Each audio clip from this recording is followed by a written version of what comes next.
And now let's move on to our presentation. Ms. Briana Moore has conducted learning event seminars for over 30 years throughout the Bay Area for medical practitioners, community-based organizations, and city and state federal agencies, specifically in San Francisco, Alameda, Contra Costa, Santa Cruz, Los Angeles, Long Beach, and San Bernardino counties. She has developed and presented learning events focused on self-care that provides information to support traumatized women and men with physical, emotional, and mental injuries. She has also as a stress management and trauma coach, where various modalities and clinical techniques are developed and shared with the participants.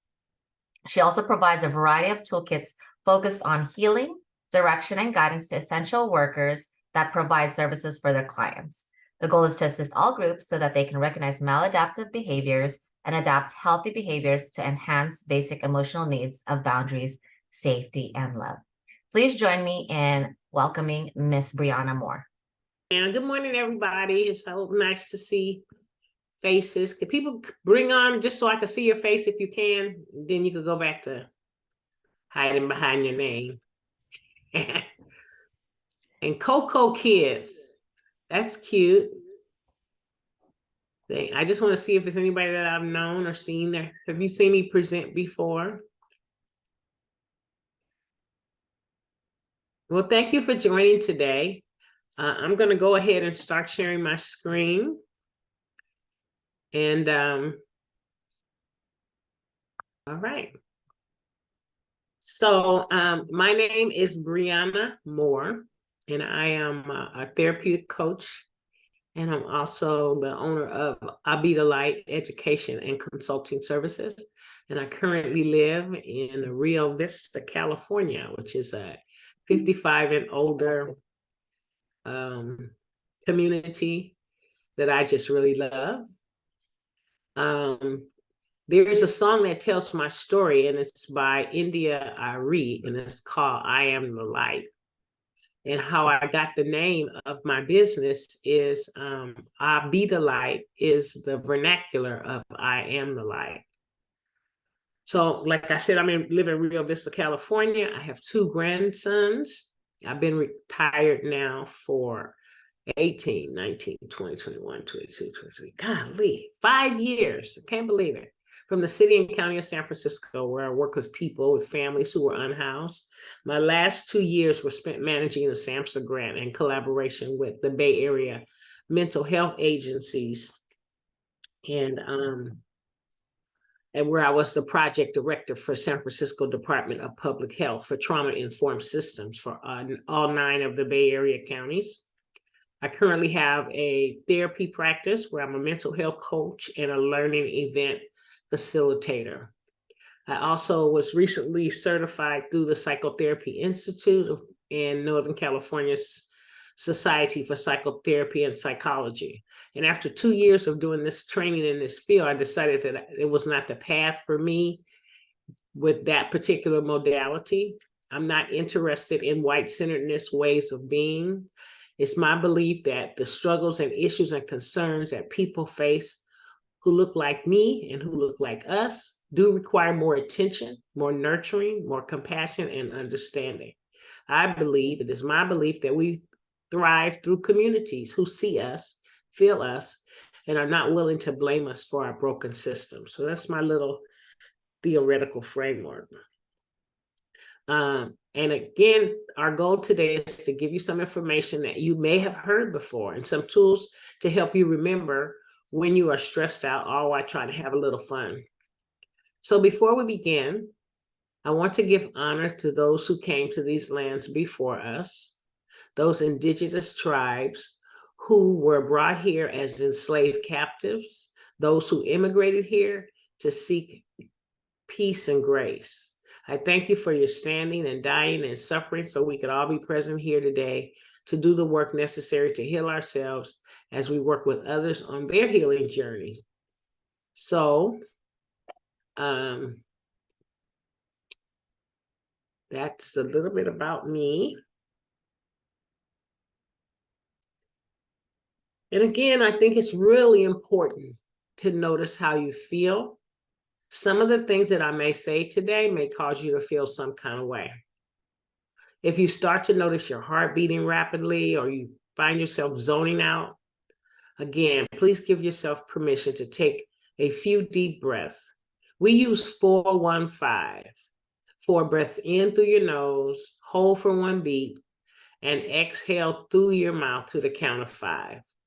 This exhale is deep from your diaphragm. It's not like blowing out smoke, but rather like when you just returned from Christmas shopping on Christmas Eve with a 4-year-old who wanted everything. So just, that breath reverberates all through your diaphragm, and it helps to really recalibrate you. If you can't get the 5, then just do the best. Your best is good enough, and practice makes improvement. So I will also continue this breathing technique throughout the training, the learning event. And so I invite you to return to 4-1-5 in your mind and your body or your spirit. That's okay with everybody? So we're going to have several opportunities for you to drop things in the chat. And this is a way for me to hear back from you. I'll also pause periodically. Or if you find you have a question about something that I'm saying in a moment, when I get to the end of that section, just put your hand up. And then we will take your question. Okay. So the first chat drop this is taken from the sanctuary model. And one of them is how you're feeling, just one word, one success you've had this week, and where do you mostly feel stress in your body? How are you feeling in this moment? One success, and where do you hold stress in your body? So we'll come back to that when we see that you guys are answering. So please answer that. I see I only got 4 things in the chat, so drop it in the chat. So here are our goals for this session.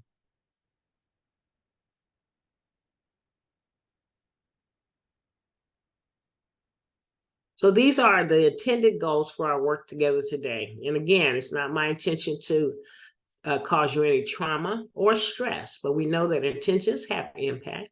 And if you are impacted in any way, again, I invite you to take care of yourself by whatever means necessary.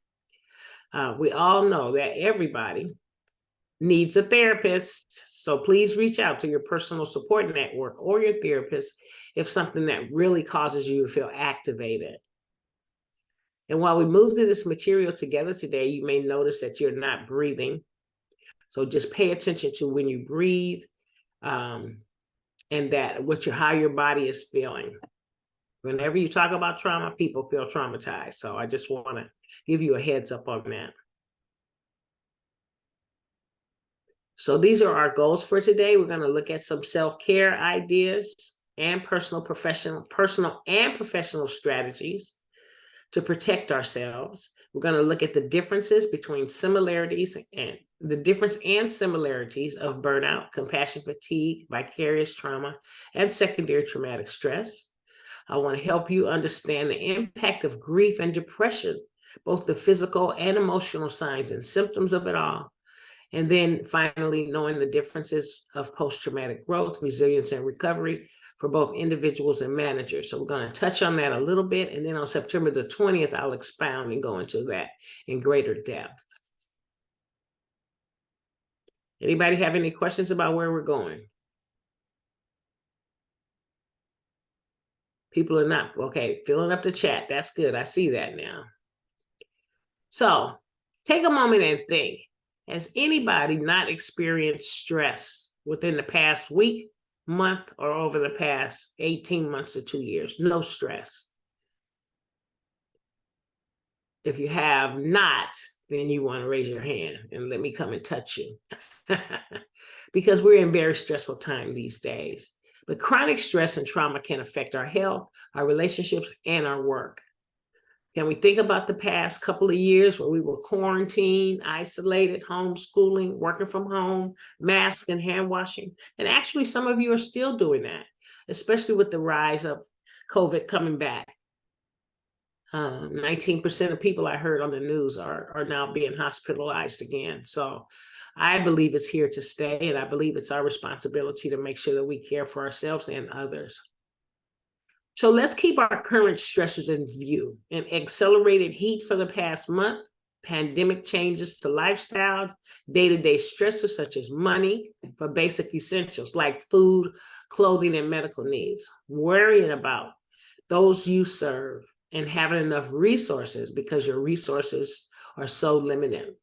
And this is a part where I really like to point out that nobody woke up one day and said, oh, I think I want to go and work with the most disenfranchised group of people, the people that are hurt the most. I believe that the jobs you do are a vocation and a calling. And, the pay isn't great, but when you get paid and when you're helping people to understand why things are difficult for them and to just be there so that they have somebody that can hold them, maybe physically, maybe emotionally, that's what really, really matters on this planet, I think. So it might be nice to dream that our stress would just melt away because our lives are so relaxing. But for most of us, that's far from reality. But so before we talk about self-care, let's talk about stress. Stress is a part of our daily lives, and it comes in many, many forms. We may think of stress as connected to bad things, but sometimes good things can cause stress too. Getting married, buying a house, having a new baby are all happy and exciting life events, but that may still be the source of tremendous stress and anxiety. Some stressors may be considered mild and manageable, while others are even more severe and have a more damaging long-term impact on us and our emotional health. It's important to remember that stress is in the eye of the beholder. What's stressful to you may not cause your coworker or even your students to feel stress. Likewise, you may not be bothered by the same things that annoy your best friend. So this does not make one person stronger than or weaker than the other, just different. Strength lies in the ability to recognize your stressors and act accordingly. By going into the helping professions, you have chosen work that leads you to walk with your clients through many difficult and complicated and often painful experiences. Since stress is a part of our daily lives, we must pay attention to its impact on our physical, emotional, and mental well-being. The mind and body are constantly influencing and altering one another. Stressful experiences that are constant can lead to exhaustion, overreaction to less stressful events, and symptoms of anxiety and depression. Now, some of you wrote about this in your pre-survey. Some folks completed the pre-survey, and you talked about that what you wanted to know more about was what is compassion, and really to talk about the physical toll and the physical toll of stress. So let's start with a definition of compassion. First things first, compassion is different than compassion fatigue. Compassion is to recognize the suffering of others and take action to help. Compassion embodies a tangible expression of love for those who are suffering. Another interesting tidbit is that there are 3 types of compassion. We have familial compassion, which is compassion we have for a family member who's suffering. Familiar compassion is compassion for people who we have some sort of relationship with. And stranger compassion, compassion for people that we do not know. So I just wanted to give you that compassion fatigue and empathy fatigue. I had a learning event one time where a lady said, I'm just tired of being compassionate. I have compassion fatigue. That is not compassion fatigue. And I'll go into this at a greater length for you so that you're clear about the difference between compassion fatigue, burnout, and secondary traumatic stress.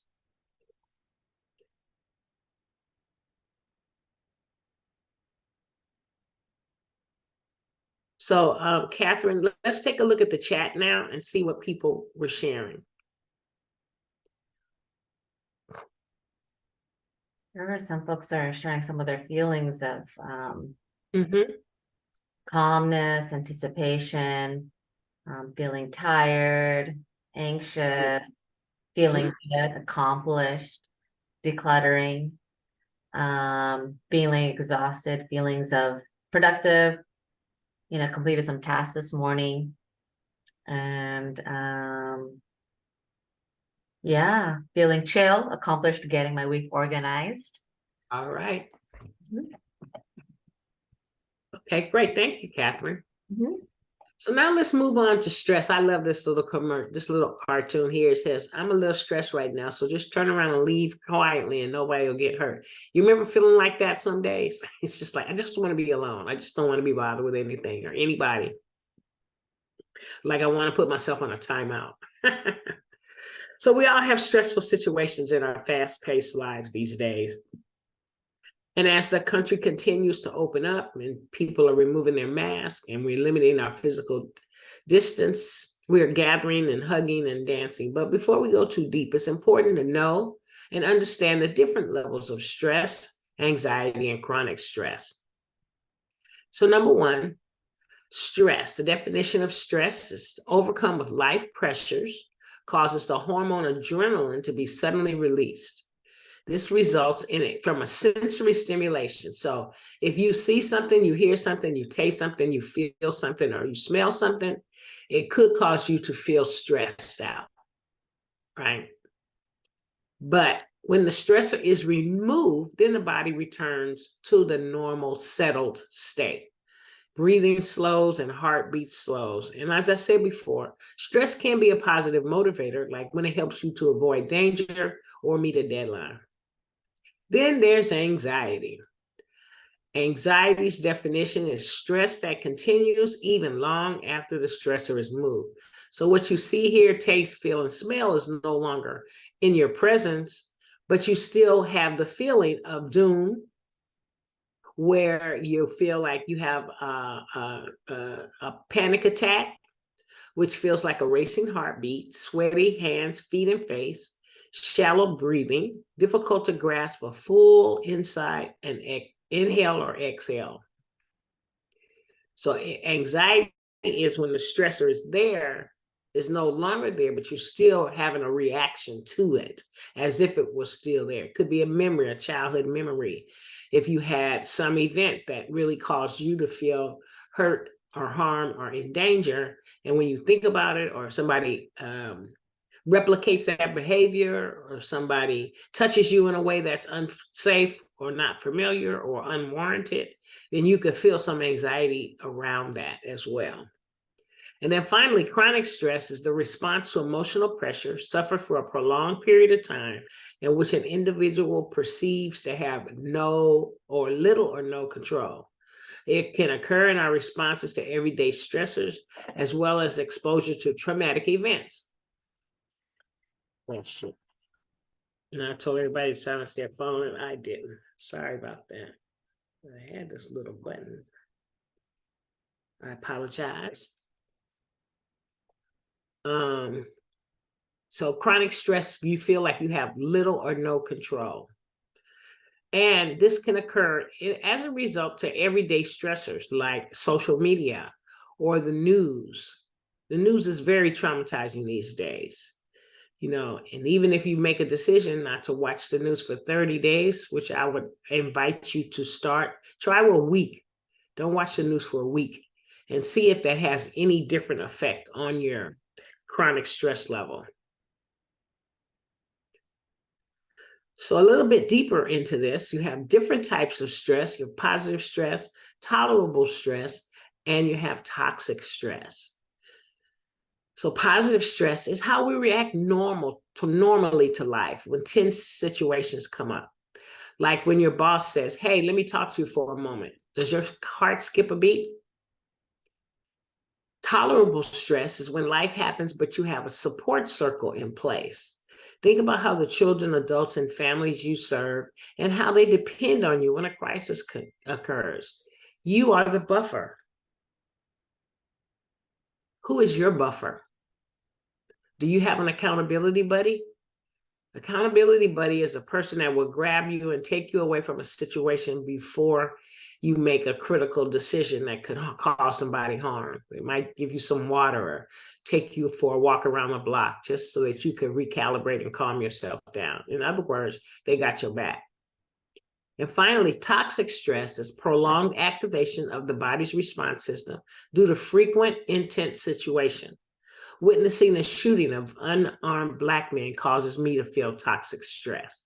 So I choose not to watch TV when they play it over and over and over 1,000 times. I could not unsee that vision of the knee on George Floyd's neck with his glasses on his head and his hand in his pocket. Or the thousands of others, and yet a killer can walk into a church, at a prayer service, kill people, and then they take them to McDonald's before they take them to jail.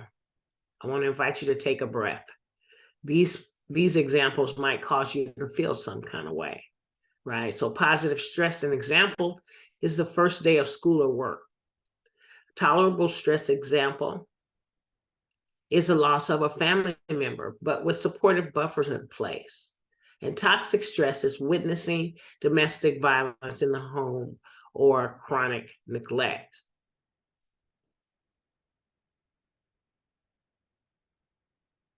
So stress might be the cause of some of these physical symptoms. Losing your hair, having headaches every day, difficulty breathing with asthma, heart disease, weight gain. I'm not gonna really count weight gain because, we gaining weight in the pandemic. Poor gut health and diabetes. Now the weight gain issue, what happens is that the cortisol levels rise under stress, causing the body to store excess belly fat. So it's really important to know and understand that some exercise here, both mental exercises and emotional exercises, will help you deal with stress. And I'm going to give you some of those exercises later on. So last year, or year before last, when the pandemic came around, we were not sure when it would end, and life the way we knew it was changed forever. But we were also surprised at what we as a people can handle. We found ourselves a little bit more prickly with other people as well as with ourselves, but for the most part, we came through that, and it was a difficult thing to come through. Many people lost family members, many people lost friends, and the world the way we know it is not going to return back to the way it is. So how do we deal with the chronic stress around the things that's happening in these days and times? Much different than what my mother experienced in her days and times. They thought that they couldn't stand up to it either, and probably your parents and grandparents as well. So how stress affects our jobs performance. This is a Yerkes-Dotson model where you have performance on the y-axis and stress on the x-axis. So too little stress arousal makes you perform at a less than optimum job. An optimal level of stress arousal is the most efficient and effective job performance. If our stress arousal is too high, we become overwhelmed and lose access to the skills and knowledge that we normally have, and job performance plummets. So if you take a look at this curve, where do you tend to spend most of your time? We need to be sure to advocate for workplaces that support workers so that they mostly operate in the optimal stress arousal zone. This is good for the organization because their workers' performance is at their highest, and it's good for workers, and it's better for the people we serve as well. One thing that I want to point out here is that some people are more alert during the day, but there are also some people who work better who are not at their best when they first get up in the morning, right? So just knowing that about yourself. I am a morning person. I wake up at 3 or 4 o'clock in the morning. I do my meditation, and I am a morning person. So by 2 or 3 o'clock in the afternoon, I'm very tired, and just my thoughts aren't as clear. My ways of being aren't as clear, and I find myself feeling a lot more stress in my body the longer the day goes on, right? I'll pick up something in one room and take it to another room and forget. You ever forget why you go into a room? When you get up and you have an intention and a purpose in mind, and you go into the room, and it's like, what did I come in here for? So I'm going to give you one of my little Miss B's tips. It's like, it goes like, I'm not going to chase that thought around the room. And as soon as you say that, then it'll come back. I promise you. I know it works. And then if it doesn't, don't worry about it. Because when you're supposed to remember what it is, by the time you get all the way back to the kitchen again, it's like, oh, okay, there it is. So identifying stressors related to chronic stress, this is really, really important to be able to put a name on what it is that you're feeling when you're stressed, when you're feeling stress. So we have daily stress, we have environmental triggers, we have stressful events, we have stressful emotions and stressful relationships. Wow, with all this, how can you feel relaxed and calm? Well, once you know and identify what are the stressors that cause you chronic stress, then that's when you could put your arms around them and do a little bit more. So daily stress is not getting enough sleep. Adequate sleep is 6 to 8 hours a night, and that allows your body to recalibrate itself. Children being outside, children going back and forth to school, all of the things that I used to worry about at school are things that are no longer a worry anymore. Like what we were going to have for break time and those graham crackers with that hot curdled milk. Now children have to learn safety mechanisms and safety events and, chronic shooter things. So that is a real high level of stress. Environmental triggers like living accommodations. Many people don't have a place to lay their head at night. Environmental triggers could also be your family or your friendships. Stressful events such as moving, divorce, death, and unemployment. Those are moving is the number one stressor. Emotional frustrations, feeling overwhelmed. In many people's feedback on the pre-survey, they said, I'm just feeling overwhelmed. And I really can't put my thumb on enough to share it with somebody. I'm worried that if I tell somebody I'm feeling overwhelmed, then something's going to be wrong with me. Write this down, please. There is if you heard of Brene Brown, Brene Brown, she has 2 TED Talks, one on shame and the other on vulnerability. No more than 17 minutes each, but I really, really think that it will be helpful for folks to take a look at that. And then finally, stressful relationships. It's really, really hard when you're feeling unsupported and unappreciated. You might begin to think that you're being judged and you're being excluded or rejected. But when we're not appreciated and we're not supported, we're not held by somebody's words or somebody's physical touch or somebody just giving us comfort, especially as social service providers, that could be really, really stressful in your relationship.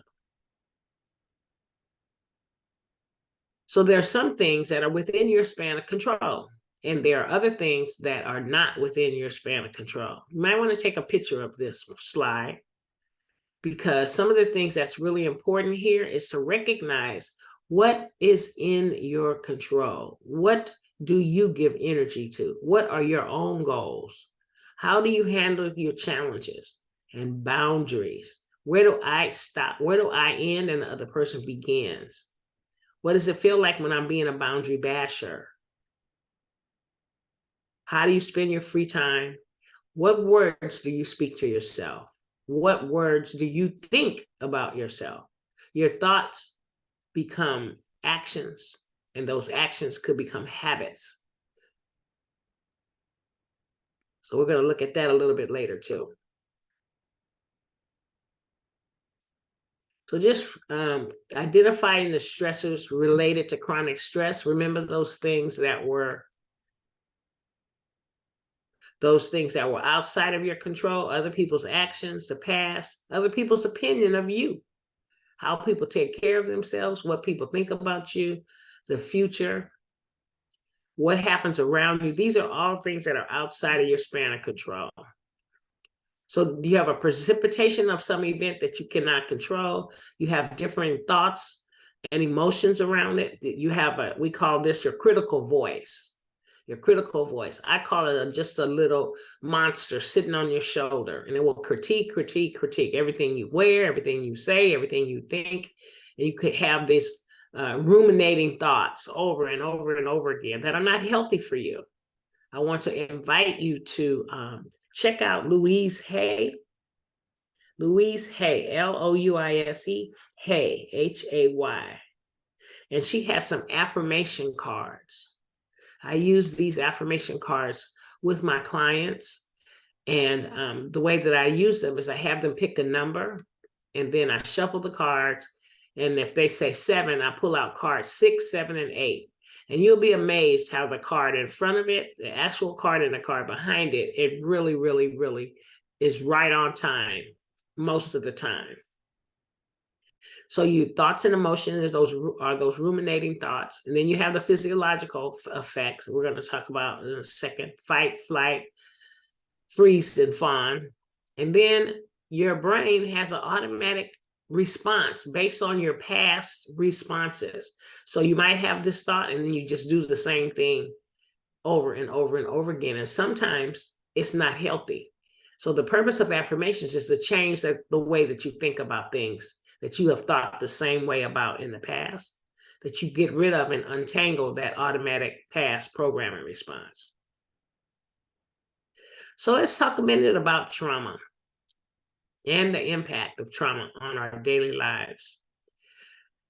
So I'm currently enrolled in a therapeutic coaching class. And one of the things that the teacher talks about is the difference between overt trauma and covert trauma. And I had never heard of it before in this language, and that's why I thought it was important to bring it in.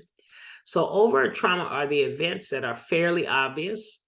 They have happened in the past and are running our lives today. That include ACEs, adverse childhood experiences, PTSD, and other events of psychological trauma. Psychological trauma is the unique person's experience of an event, a series of events, or a set of enduring conditions that interfere with our ability to integrate our emotional experience, and it becomes overwhelmed. An example of that is news, social media events, constant barrage of information.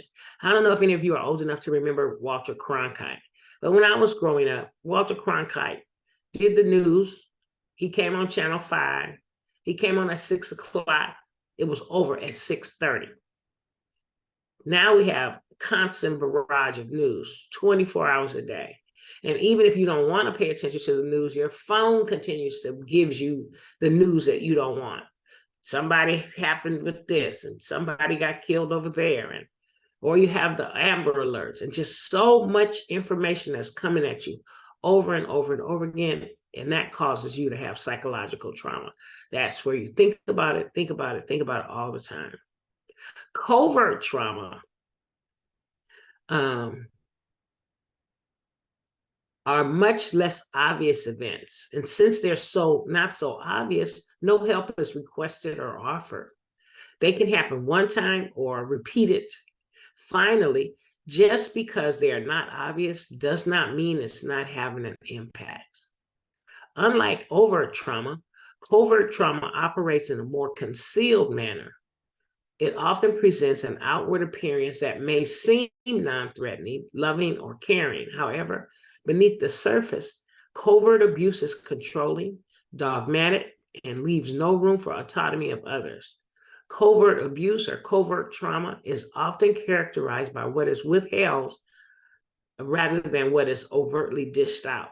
It includes neglect, abandonment, lack of affection, lack of empathy, withholding connection, silent treatment, stonewalling, disregarding another person's perspective or feelings. Covert trauma involves underhanded and deceitful behaviors that the abuser employs to manipulate others without considering their needs or input. Okay, covert trauma versus overt trauma. Another thing that happens with covert trauma is that we normalize behaviors, these behaviors that are unhealthy, or, oh, he really didn't mean that, or, oh, that's what she does when she's scared, right? Or, oh, no, it's okay that my mother calls me those names. It's all right. I've heard it all my life. So all of those kinds of things, these sayings or ways of being that we begin to normalize that are not healthy. for us. And a little bit more on covert trauma. Two people, so depending on your socioeconomic factors, which include occupation, education, income, wealth, and where someone lives. For example, some people who live below MacArthur have more poor health outcomes and are more likely to die 15 years earlier than those who live above MacArthur in Oakland, California.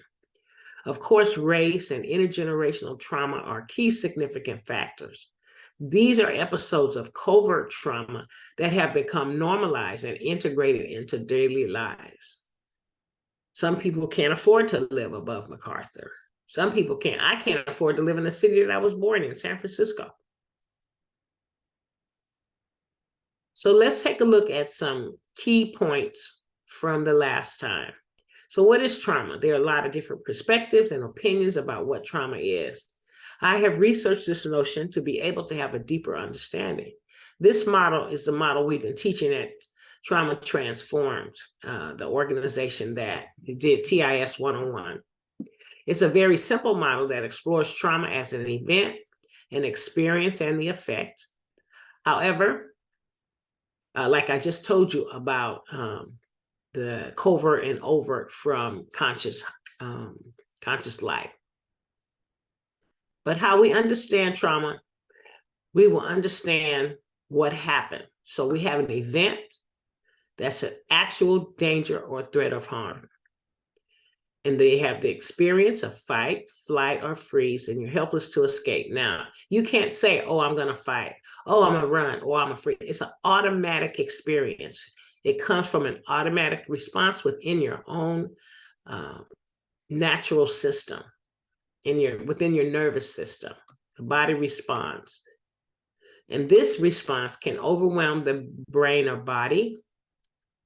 And then you have an effect of disintegration to dysregulation. I call it discombobulation because you really don't know whether to stand up or sit down, move forward or go backwards. Sometimes you freeze, sometimes you want to fight, sometimes you want to do something. And what's important here is that it could have lasting adverse effects on your body, on all of your organs. You have this trauma, you remember it over and over again, and it begins to impact every phase of your life. I'm going to pass this video up right now. I just want to go back and go into the trauma response a little bit more. So when you think about danger, or you imagine if you encountered a bear, the bear is anything that ignites your FFF response. A mentally challenged man approaches you in a hostile manner. A Karen or a Ken or another person, or an episode that makes you feel afraid or overwhelmed. Remember, these are automatic responses that are ignited without mental, emotional, or physical choices from you or the individual from whom you are working. They are natural, automatic. So the flight is running away from the bear or the toxic situation. So you just remove yourself from the situation. You could walk away or you could run away. Fight is when flight is not an option. So you verbally or physically attack the other person. Freeze is a play dead. When flight and flight options are not an option, the body shuts down and you don't have the ability to think, speak, or fight. You become frozen. You even might find yourself not breathing in that particular moment. And then finally, fawn, keep the bear happy. When there's no other option, you do whatever it takes to diffuse the situation, to diffuse the danger, or to avoid it. This is where codependency takes on, right here in the fawn place, where you're making choices for other people that are over and above your own choices for yourself.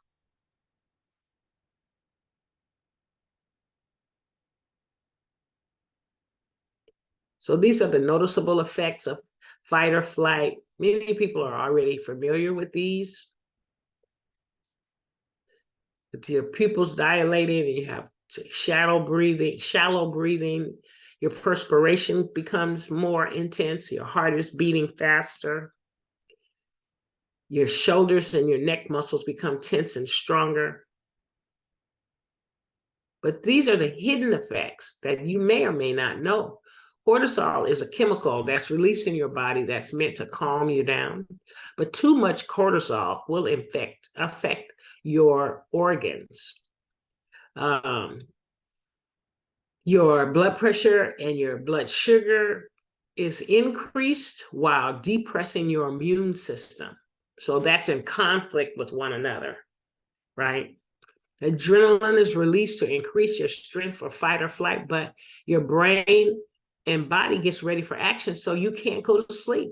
So if you have this adrenaline being secreted into your body when it's time for you to rest and relax, or you wake up really, really early in the morning and you can't go back to sleep because you're constantly thinking, because this adrenaline is constantly being released into your body. It has an impact on your digestion and your urine production. Your digestion will slow or stop, and so will your urine production. And then with the lack of oxygens and nutrients, your blood flow is shunted. And guess what that causes? That causes muscle spasms. So one of the ways that if you get a cramp in your leg, drink some pickle juice. Pickle juice.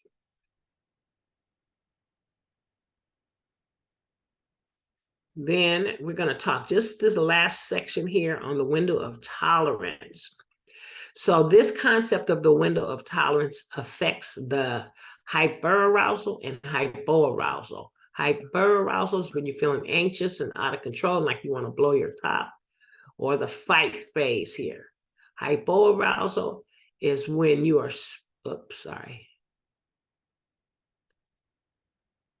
Hypoarousal is when you're spacey or zoned out, numb. This is the frozen. So this is fight and this is frozen. So just what is your window of tolerance? Your window of tolerance is a place in you when you feel like you are in the zone, like you feel like you're vibing. We used to say copacetic. It feels like you could take on anything. But be mindful, though, it's not a conscious choice. These protective factors just take over you and you behave accordingly. So how can you increase your window of tolerance? Is that when you are working with a practitioner or you're sharing your fears with somebody that you trust, so that you can feel like you are able to deal with it, whatever the stress or the problem is, so that it doesn't really bother you that much. The same situation, like I said before, that could cause one person to feel stressed out.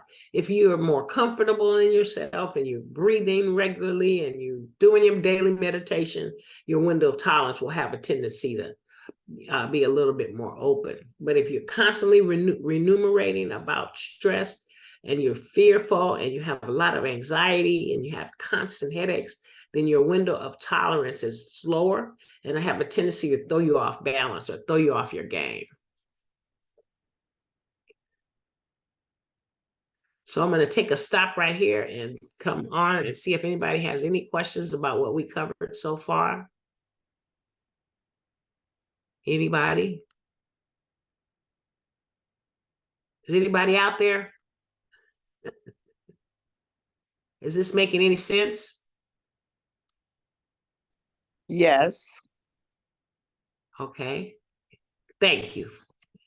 Anybody have any questions? Okay. All right. Did I hear somebody? No? Okay, good. So we're going to move on here. So now we're going to talk a little bit about burnout.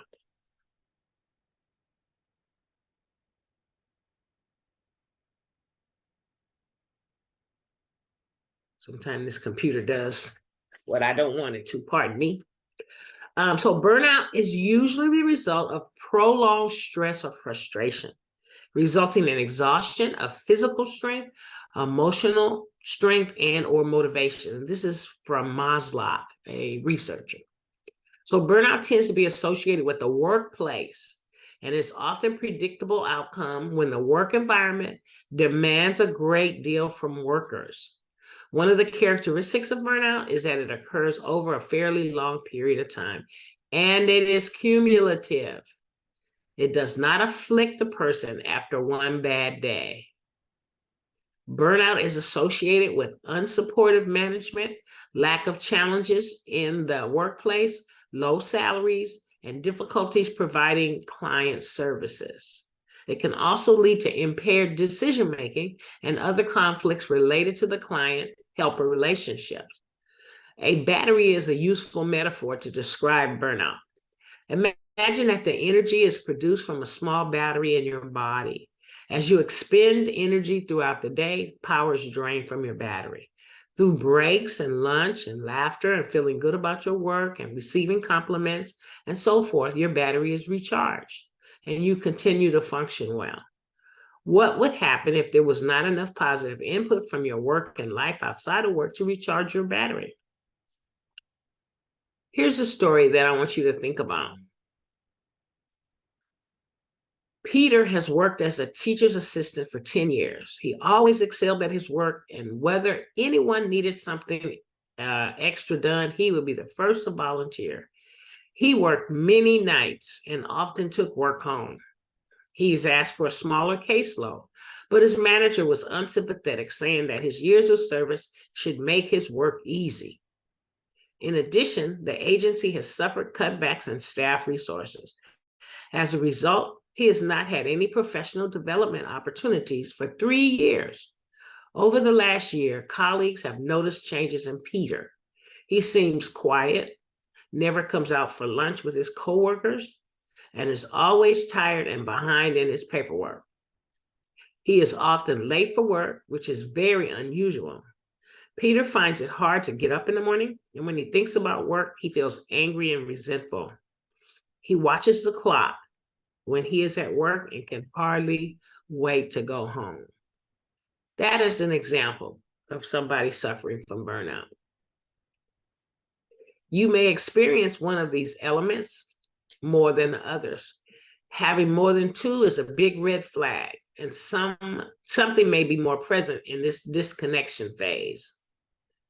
So if you're feeling a sense of failure and doubt about the job or the work that you do, or even about yourself.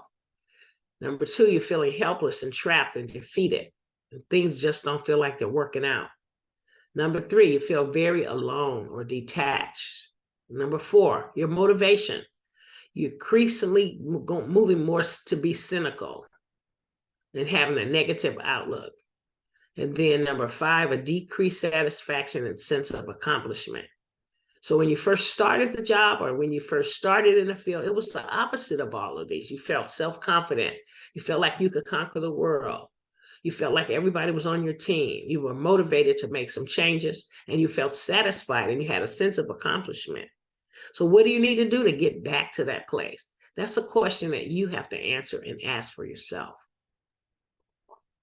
I'll give you some hints and tips as we go along, however. So now we're going to take a look at the harder.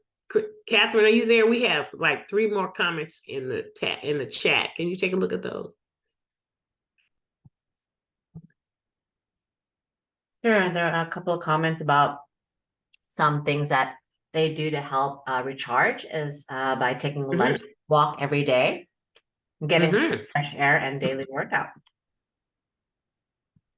Exercise is good. Great. Exercise is good. I have a bicycle, a tricycle that I put a motor on because I have a knee that doesn't like to pedal a lot, but I have to get back out. It's just been too hot. So when you go out, you want to make sure that you hydrate. Okay. So now we're going to take a look at the vicarious trauma and secondary traumatic stress. So these are the ways that they're similar. They're hard to predict, dissatisfied with life. It permeates both the work and the home. It can lead to health problems, and the worker usually feels out of control.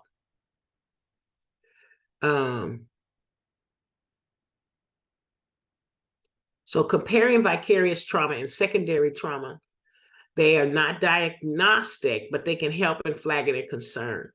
And so you could also lead to deeper reflection and exploration and or referral to an expert. So vicarious trauma to covers the labels of compassion fatigue and empathy fatigue, and secondary trauma to include indirect trauma and secondary traumatic stress disorder. They mirror the symptoms of PTSD or post-traumatic stress disorder. You have, from a behavioral perspective, easily agitated, high hostility, hypervigilance, self-destructive behavior, or social isolation. Always looking around, for the psychological, you have flashbacks, fear, severe anxiety, or mistrust. Your mood is a loss of interest or pleasure in activities. Things that used to bring you joy no longer bring you joy. If you used to walk and find joy in walking and listening to your music, and now it's a struggle for you to even get out of the door, that might be something that's going on with some vicarious trauma or even secondary trauma. And then in terms of sleep, you have insomnia or you have nightmares on a regular basis. So having a few of these symptoms does not necessarily lead to a diagnosis of vicarious or secondary trauma. Many mental health or physical conditions can have similar symptoms, such as depression, borderline personality disorder, bipolar disorder, anxiety, just to name a few. And having one bad day or at home or in the office might raise some of these symptoms. The difference is that these symptoms are not pervasive in time or intensity, and there's no connection to compassionate work relationships. The behavior, this is a very important point here. The behavior is viewed as abnormal by friends and families. People who know the person say that, oh, that's not how they used to be. So people are noticing and are aware, but they really just can't put their finger on it. It's not their responsibility. It's your responsibility to know how you are suffering with vicarious trauma and secondary traumatic stress. So let's take a look at the differences. So vicarious trauma, while vicarious trauma is cumulative, with symptoms that are unique to each teacher, service provider, to each of you. They're unique to each of you. Secondary trauma mirrors the client's trauma. So the client is telling you these stories over and over and over again. You keep hearing them day in and day out. So what you're feeling in your body is mirroring what the person that you are listening to is also mirroring. That's why it's called indirect. It's not directly upon you. It's what happened to somebody else and you taking that into your body. So related to vicarious trauma is also related to multiple clients and teachers and supervisors' traumatic experiences. Where secondary trauma, it is related to one person, one teacher, one supervisor's traumatic experience. So just you, how you're feeling about what somebody is telling you, what somebody is sharing you, how empathetic you are. You may be over empathizing with the person, right? And then vicarious trauma displays the symptom of PTSD. I just talked about that. And for secondary trauma, it mirrors the client's PTSD. So secondary trauma mirrors the person that you're talking to. And vicarious trauma and compassion fatigue stimulates something inside of you. So that's the difference in the two. Any questions about that? Come off, Mike. So again, the signs and symptoms can be used to identify someone who may be suffering from vicarious trauma or secondary trauma. They are not diagnostic, but they can be helpful in flagging a concern. So this is going to be one of your handouts here because it's a lot of information, but this breaks it down by issue: burnout, vicarious trauma, compassion fatigue, and secondary trauma. We're going to have a little breakout session to see if you can get a better understanding of these issues.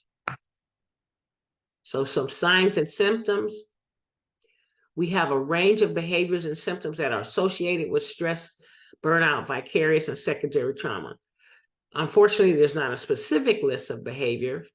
Each person is unique. One person may experience sleep issues while the next is able to sleep well, but has headaches and reoccurring images or flashbacks. There are almost always several symptoms. If only one symptom is present, burnout, vicarious, or secondary trauma is likely not the cause. So some of the physical symptoms, these are the physical symptoms that I have researched and found out about. The ones that are highlighted in red have a tendency to be more consistent with people. The ones that are highlighted or just bolded are also more consistent with people, but not, not everybody has poor self-esteem, but a lot of people have anxiety. A lot of people have high blood pressure. A lot of people are unable to sleep.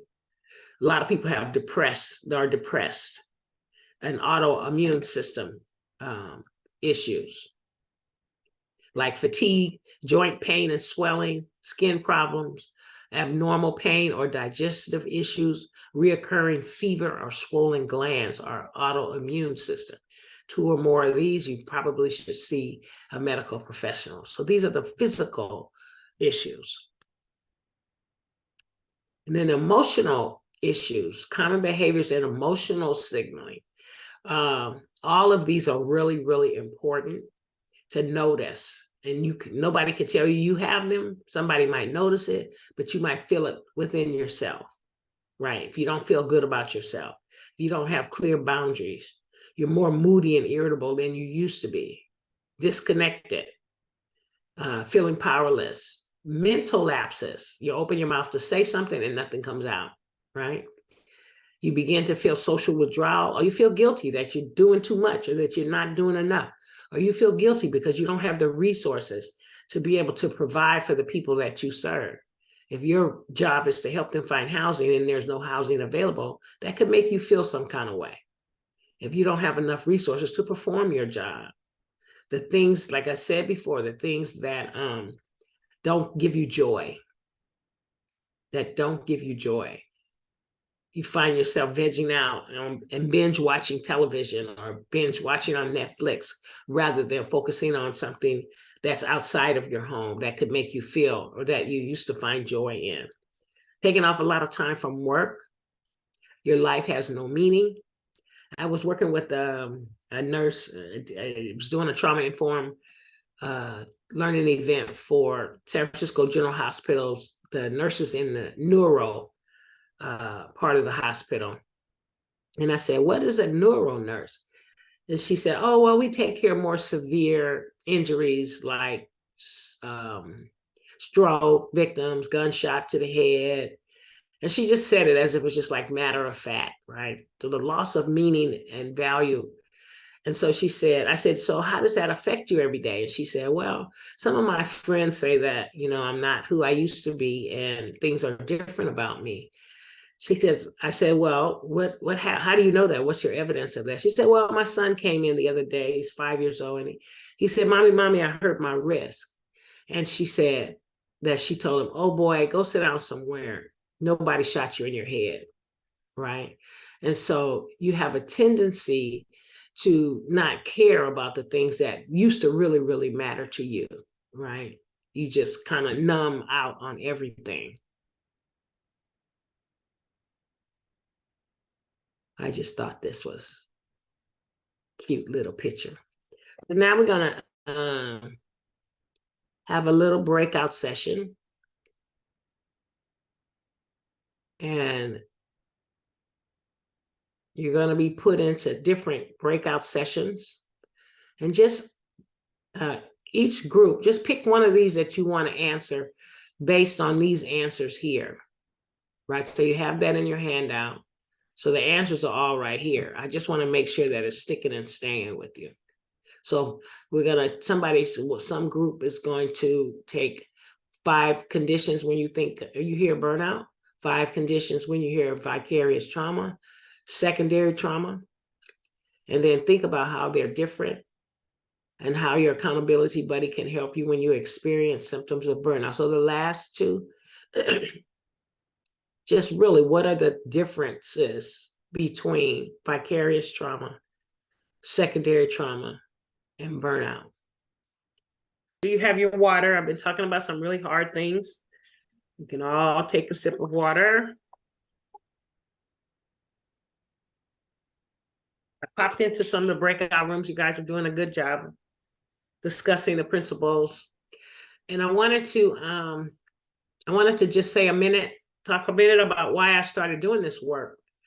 Because I had suffered from, I was working in a single adult shelters. That was a job that I had that I said I was only going to work in for 3 years. And I wound up working it for 7 years in San Francisco. And it's nowhere now the way that it was then. So this today makes it look like it was fun then, but it almost killed me.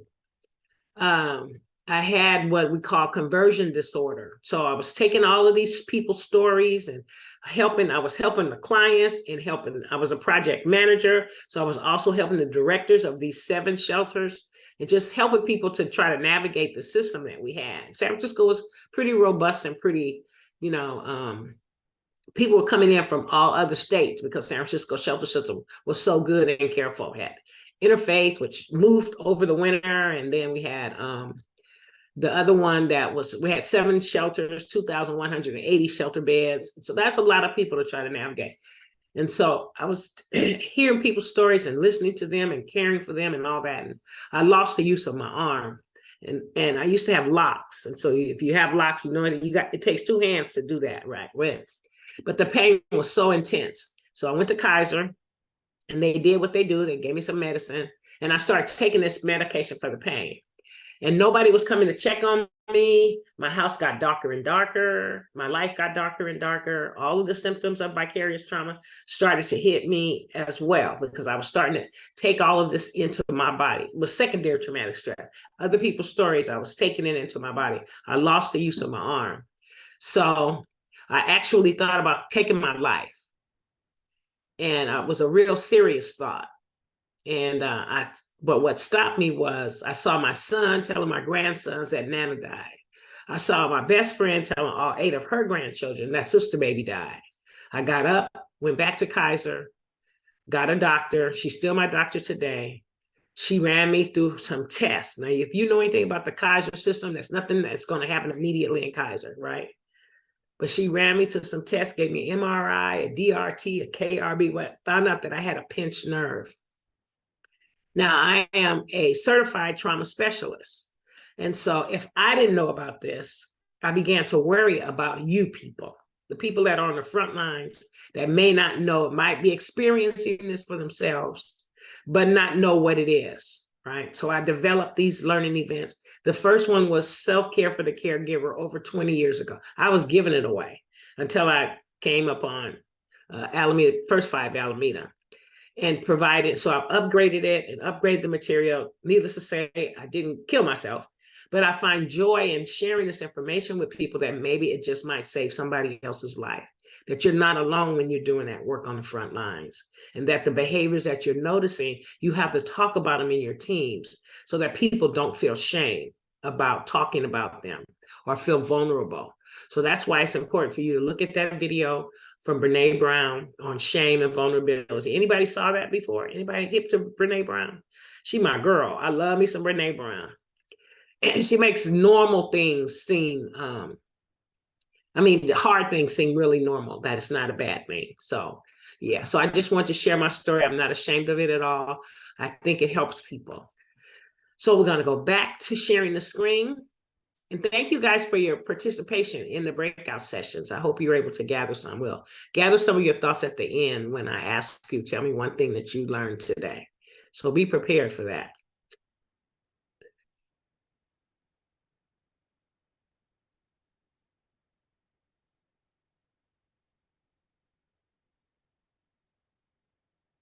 Okay.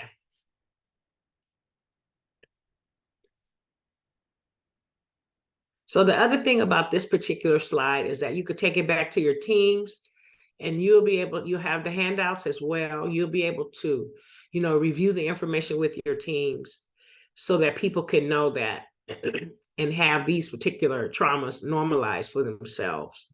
so that they're just not feeling like they're alone out there. And that if something is an issue, that you can help them or help direct them so that they can get some support.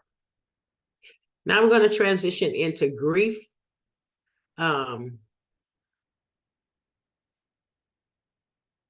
So one of the things that's important about grief, let me shut this down over here. An important note is that all grief does not have trauma, but all trauma has grief. And it's so many times when I'm working with somebody and this comes up and we're trying to figure it out. Does our attention need to be on the grief at this moment, or is it trauma that's more important? So most often these are all at play. So what I mean by grief and trauma, all grief does not have trauma. So you have a 90-year-old man and he makes his transition. You feel sad, but it's not traumatic because you were expecting for him to transition, to die. But you have this 5-year-old kid runs out to the street, gets hit by a car, and they pass. That's traumatic, and it also has grief associated with it. So that's what I mean by all grief does not have trauma, but all trauma has grief. So just what is it about the grief? There's no way out of it. There's no way around it. The only way through it is through it. And people experience grief on their own, at their own rate. Only by letting ourselves experience the grief can we move beyond that. One of the things I think is important is that your love for a person who makes their transition is measured by the amount of grief that you have. So the more you love somebody, the harder the grief will be. Beyond, not the old way of being, what was normal, not the denial of our hurt, and not resentment and bitterness. To move beyond those, it will be challenging for you, but rather beyond, to fully integrate loss into life, to get a richer understanding, a renewed purpose, a deeper spirituality. One question I always ask myself when I'm going through grief or helping somebody to move through grief, what is a lesson that I learned on behalf of this person as a result of this person? What did I learn about myself as a result of the relationship with this particular person? Doesn't take it away, but sometimes it'll make the hurt a little easier. Most people are familiar with the 5 stages of grief: denial, anger, bargaining, depression, and acceptance. These don't come in the nice, clean order that they are here. They might come in any different variety of different ways. Just want you to be familiar with how you're feeling it. So we're going to look at grief versus depression. So in grief, there's a loss that's identifiable. The person's focus is on the loss. You have fluctuating symptoms. You have fluctuating ability to feel pleasure, right? Closeness of others is usually comforting, and you have a wide range of emotions. You might express some guilt over the loss. Self-esteem is usually preserved after the loss, and thoughts of death are typically related to wanting to be reunited with the deceased or loved one. Depression, while grief is mental, depression are about feelings. A specific loss may not be identified. You just feel like getting into bed and covering up your head and not getting out, putting yourself on a timeout kind of, right? You don't feel pleasure.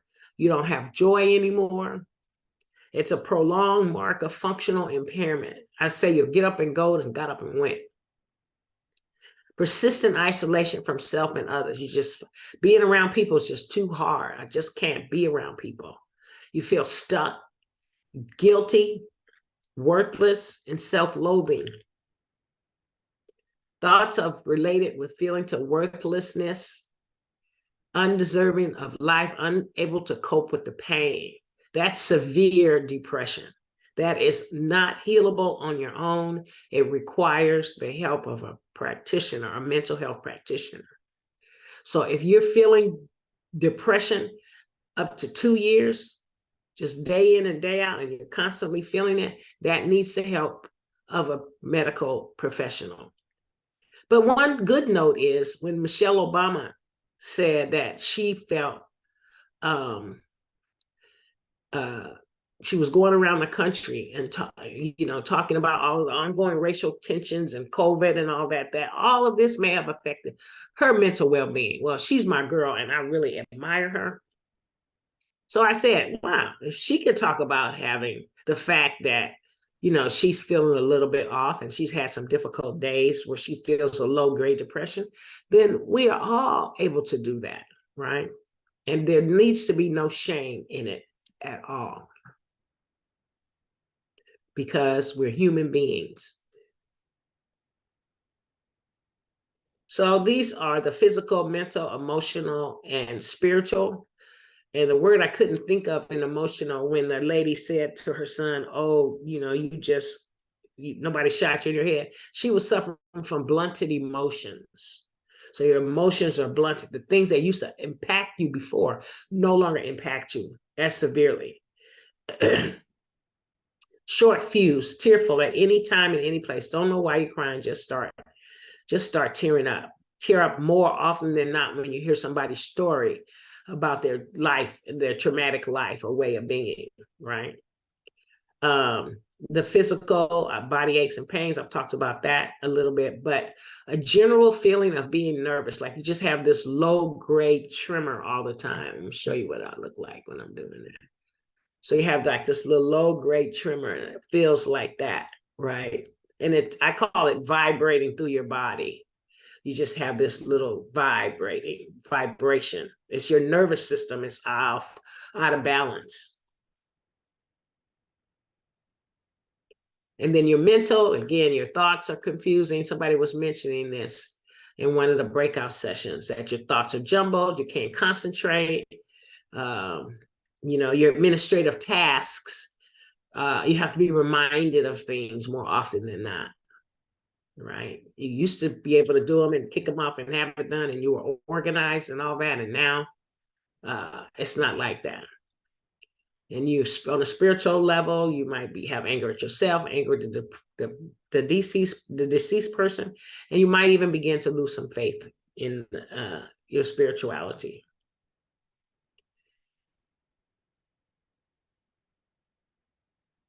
So now we're going to look at a little video that when you change the way you look at things, the things you look at will change.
So the important thing to take away from there is what you think about, you bring about. What you tell yourself, the universe only says yes.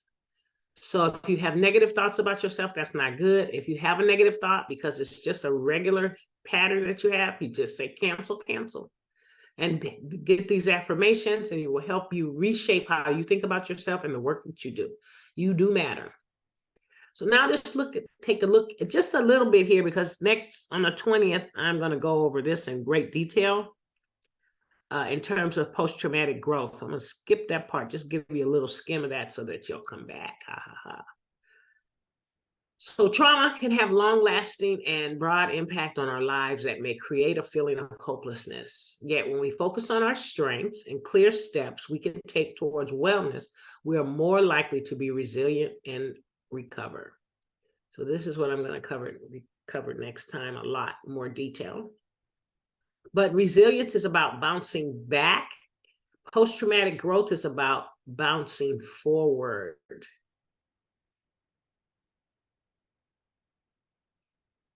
Post-traumatic growth is a recognition that however horrific our experiences, that we as human beings have an incredible ability to adapt, survive, integrate, and grow stronger, and then turn around to use that experience to help others. And this has caused many to change the way they teach about trauma.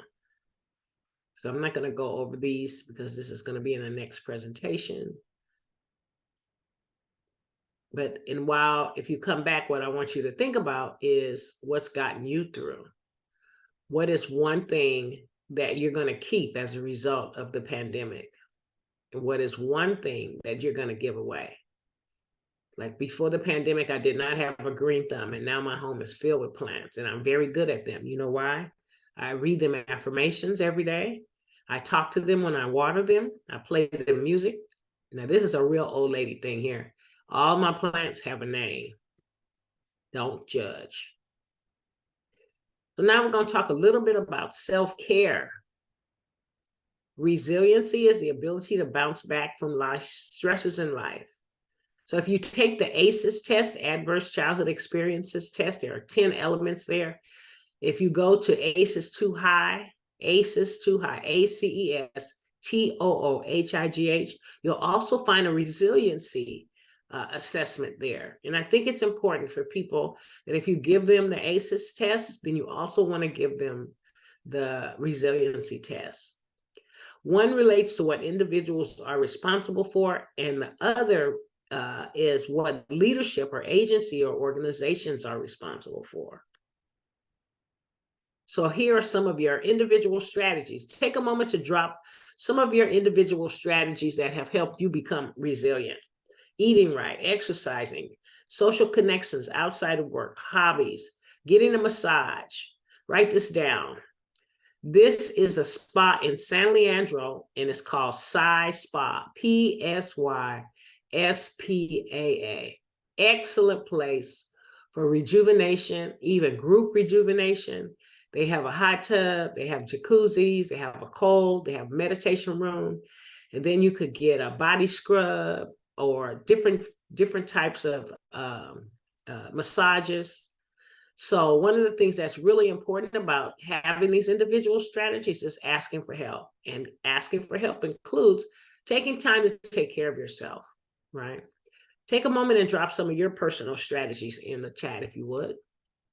Then we're going to take a look at agency and managerial strategies. So these are just a few here.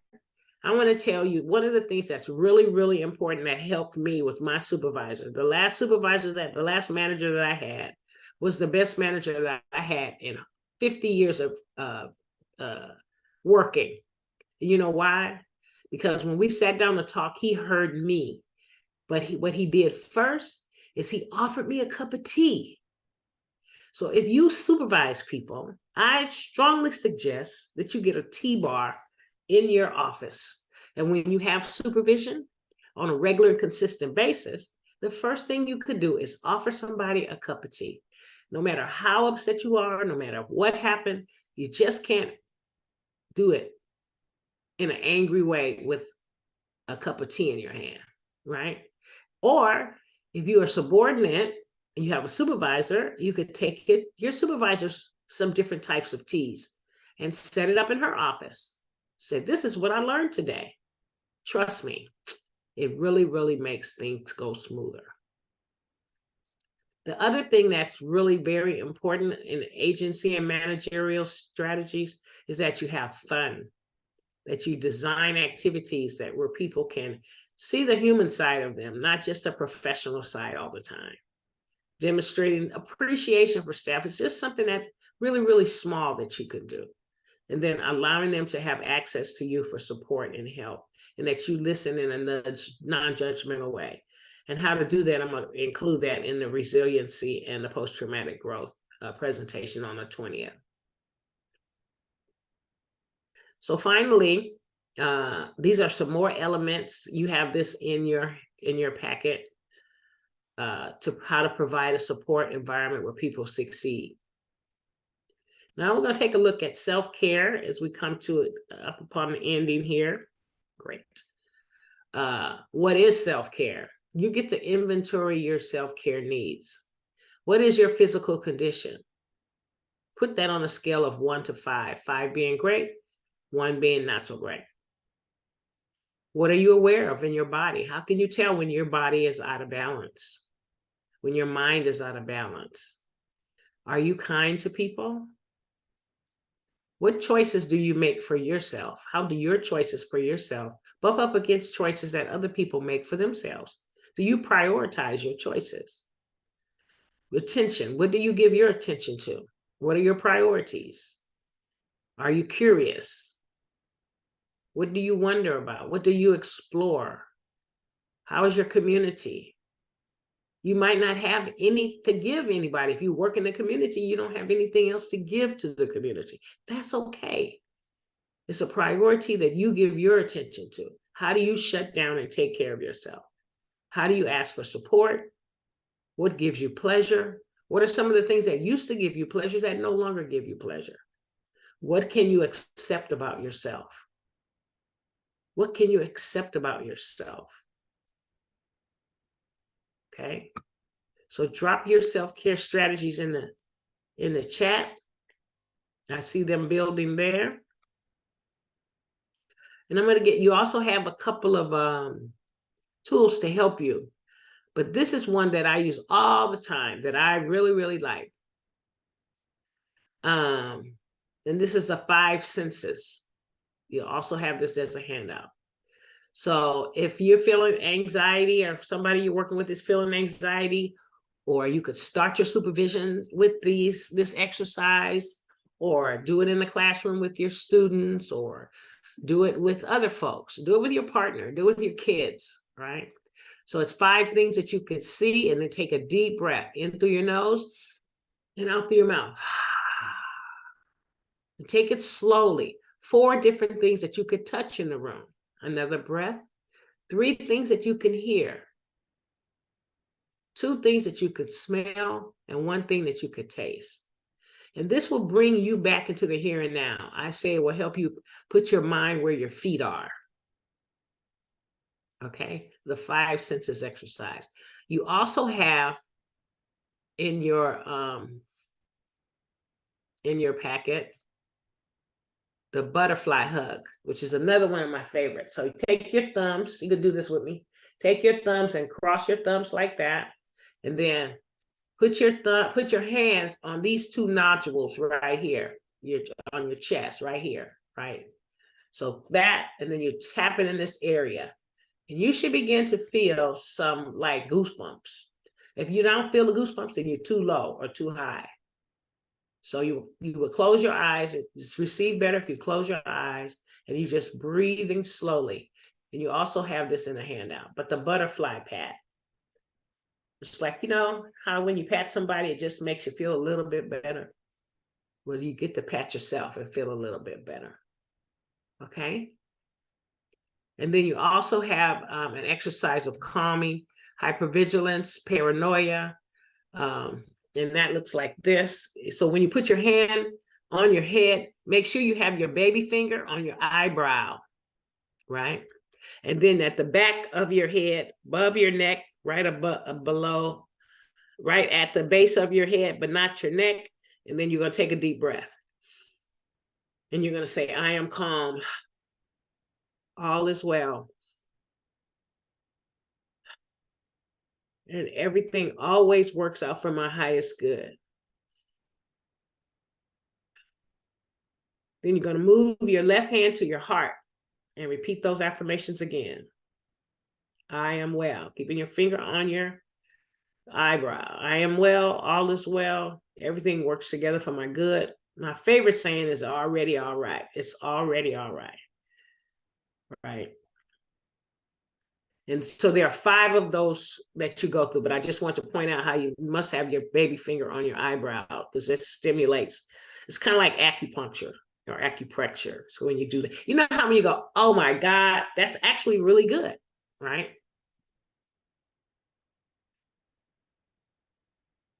So 5 final things to remember, or 6 final things to remember. You want to separate those tasks that need attention from those that do not. So every day, write down things that are priority on your list. And if you don't get through the whole list, it's fine. If you have too many things on your list, then you want to go to somebody and say, you know, I need to help. I need help prioritizing these issues. Can you help me? What's more important? Choose carefully what you cancel, but you can cancel some things. Don't be a people pleaser.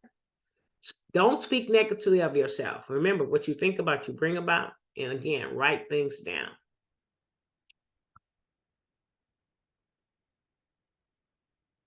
What time?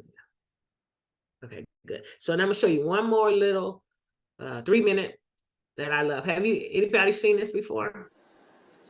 How do I know? A lot of people, when they think of the phrase, how do I know, they always want to put the what behind it. How do I know what I'm supposed to do? The question that you really should ask is, how do I know why I'm here? Because when you know your why, your what becomes more clear and more impactful. If you know, like for instance, people know that I do comedy, but that's what I do. My why is to inspire people to walk in purpose. So I can do comedy, I can write books, I can be in a movie, because all of it is motivated by my why. In fact, I have a new web series out called Michael Jr. Break Time.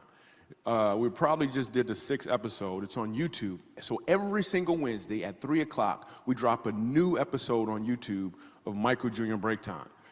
What it is it's me. I travel around the country and I do stand-up comedy, in case you didn't know. And in the middle of my comedy set sometime, I'll stop and just talk to my audience. And we've been filming this, and it's, you know, it's pretty cool. So we're in Winston-Salem. I'm gonna show you a clip from Winston-Salem. And I'm just talking to this guy in the audience, and he tells me that he's a musical instructor at a school. So I was like, all right, you're a musical instructor, you know, can you sing? Let me hear you sing a song. So this is what happened at the last episode of Michael Jr.'s Break Time. Check it. So you're a musical director? Cool. Yes, sir. All right, so let me get a couple bars of like Amazing Grace. Can you do the first part of that? Go ahead. Amazing grace, how sweet the sound that saved a wretch like me. Wow. That bro could sing, you know what I'm saying? All right. Now, what you give me the version is if your uncle just got out of jail, you got shot in the back when you was a kid. I'm just saying, let me see the hood version real quick, if you know which version I'm talking about. Just see if that exists. Let me see what you got. Amazing grace, how sweet the sound that saved a wretch like me. I once was lost, but now, right now I'm found, was blind.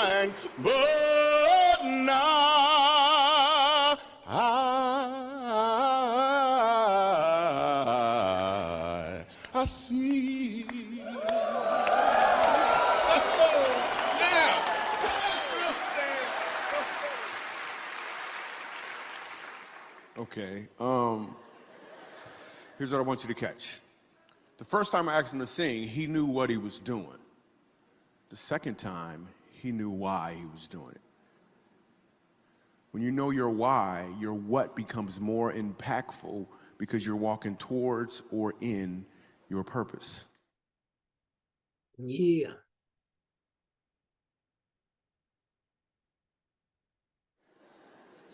How do I Watch it again. Thank you. Okay, so when you know your why, you are motivated to walk in and to your purpose. You are an important why. The work that you do matters. So now I'm going to ask you to participate with me. I'm going to stop my share. And I'm going to get bigger here. And then I'm going to ask you, everybody, please. I'm going to say your name. And then I'm going to just go around real quick. We still got 15 minutes, 10 minutes. Just real quick, though. Don't say the whole learning event. Tell me one thing that you heard that you're taking away today. One thing that you heard. Okay. I'm going to start with you, Miss Martha Gamboa.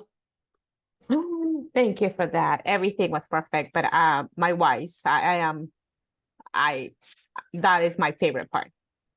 I need to know why I'm doing what I'm doing, and thank you for that. I really appreciate it. Okay, you're welcome. Miss Natalie Mora. I have to agree with Martha. The more recent video that we just watched, that one was very impactful. Okay, good. Now, I usually say if somebody else said it, you can't say it. So now I'm gonna put that in place. Okay, Nakia, do I have that right? No. Miss Houston, how you say it? Nakaya. Okay. One thing you heard? Well, just in general, throughout the whole presentation, like being able to identify specific stressors and how we can take on other people's stresses and how it can physically impact you, because we're more focused on like mentally and emotional.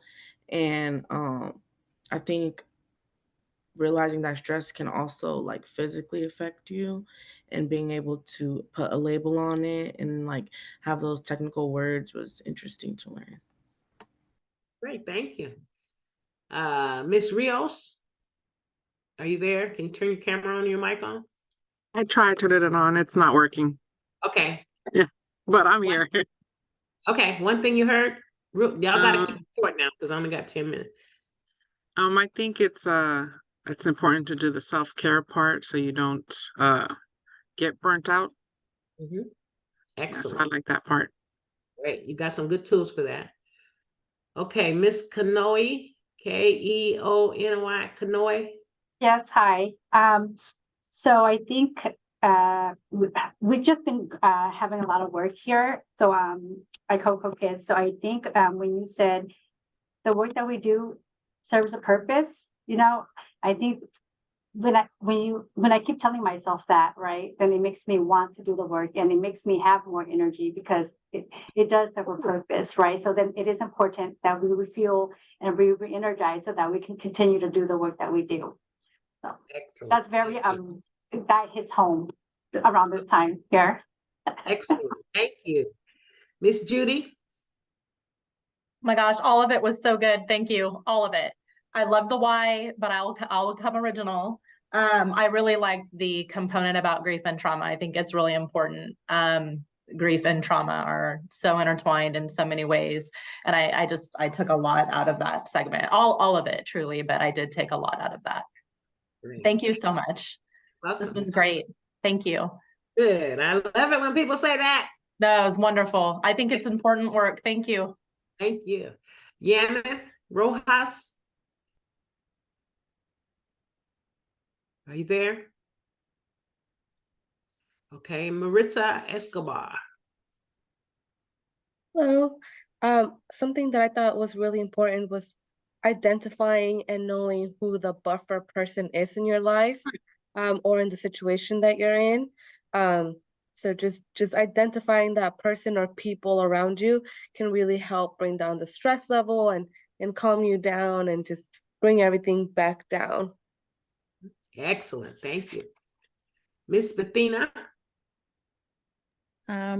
Since I can't repeat, I will say Yeah.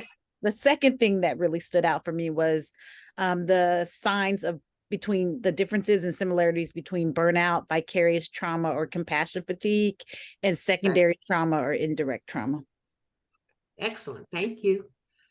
Miss Satcher?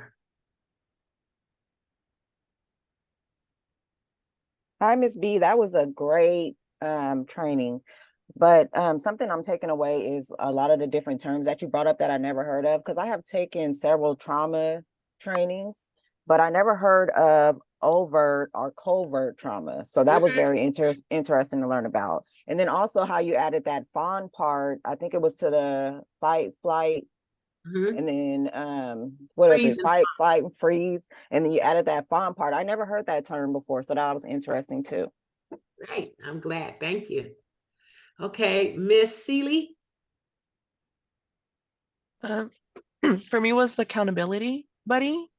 I think where we work at here, sometimes I work with Coco Kids, so we start burning out, and it's kind of also plays a part of seeing how everyone else kind of, what is it, like figuring out everyone else's burnout tactics, like, you know, when you start visually seeing them tapping out or they're burning out. It's cool. Like when we're all downstairs, it's good to kind of like help each other out and boost each other out. So having accountability buddies to kind of like let you know, like, hey, I think you're hitting that mark. Time to step away, or time to you to figure out what you need to do to check back in. Yeah, good, good. Okay, Miss Sophia? For me, it would be the picture that you showed of the things that were within our control and out of our control. Okay, great, thank you. Miss Carol? I wish I'd be called earlier because we ran out of the ideas. I love all the ideas, especially the videos. Yeah, I really want to share with my colleague after the training. Yeah, the one things I really enjoy, I think it's all very good, but the stress may be close up. I think that is really the picture, the picture size and the talk about what we have. I feel that is really, yeah, it's really good tips to share with others too. And also I'm thinking about the positive stress. Yeah, I feel like I don't know it's just about that, but I feel like the positive stress could be a good for us to move on next level, but just make sure don't burn out and cause more trauma. So I think everything is pretty good. Thanks. Thank you. Miss Vina? Hi, everyone. Everyone said it all, but I'm still going to find a piece someone didn't.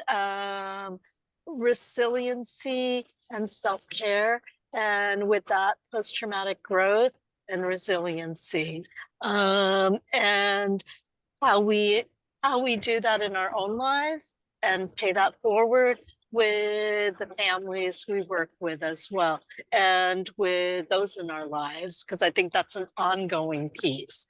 And then I was really thinking about the agency managerial strategies.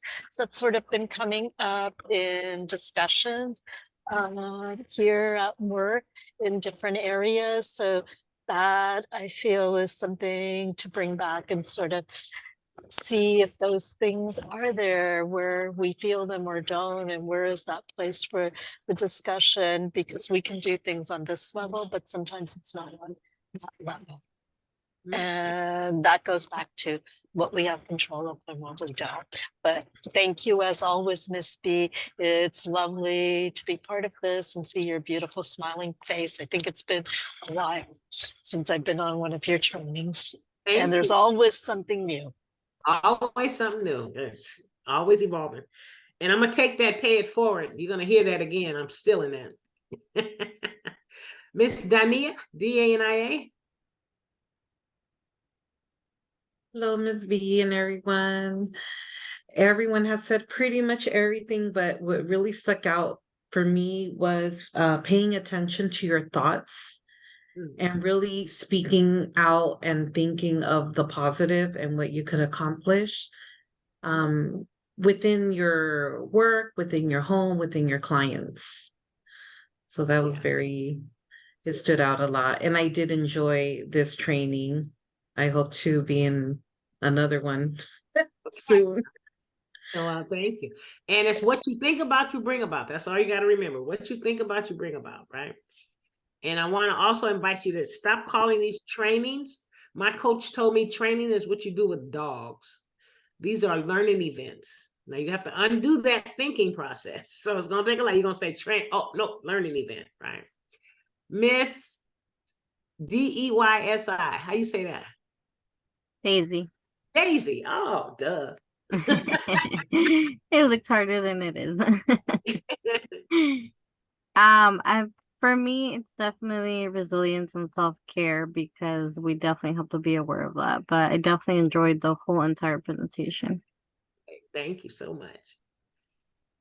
Ray?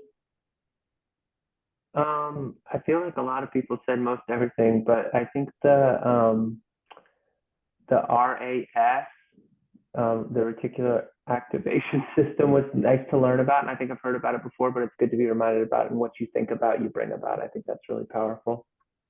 Thank you. Miss Gloria? Definitely for me, I really enjoy this learning event. For me, is understanding my purpose and also prevention of burnout. So what am I going to do so that I don't burn out? Excellent. Saminette?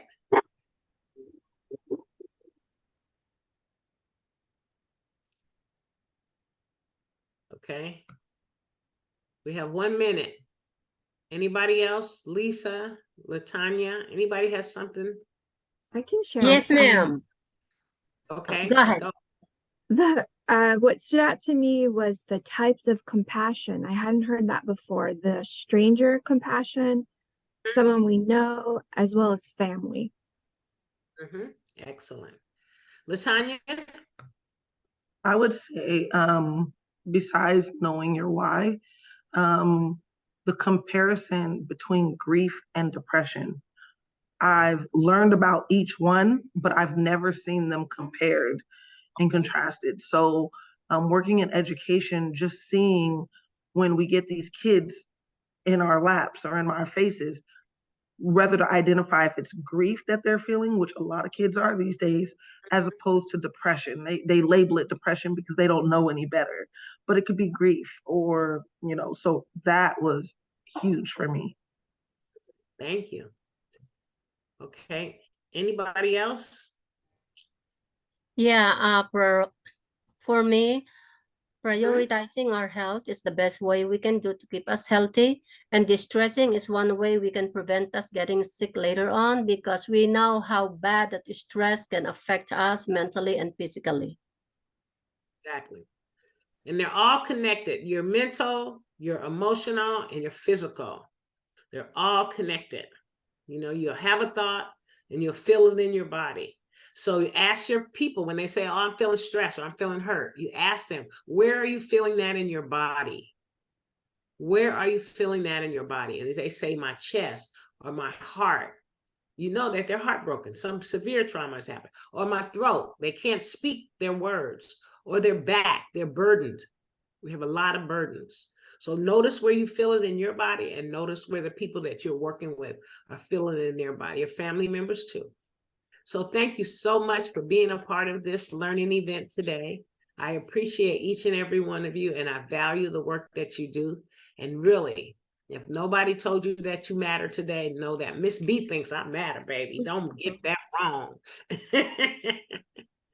All right. So just want to say thank you, Ms. B, for presenting us with lots of wonderful information, tips, and things to think about that we'll take away with us in our work, self-care. And we also got to give ourselves a pat on the back and let ourselves know that, hey, we're doing a good job and doing the best that we can in our work. So we appreciate all the work that you do, Ms. B. Thank you, everyone, for joining us today in today's learning event. We hope to see you in an upcoming event. She is also having another training in a couple of weeks. Link to the material is also going to be posted again in the chat. And also a friendly reminder, keep an eye out for the survey. We welcome and appreciate your feedback. Have a nice day, folks. Do the survey, please. I want to hear what you think.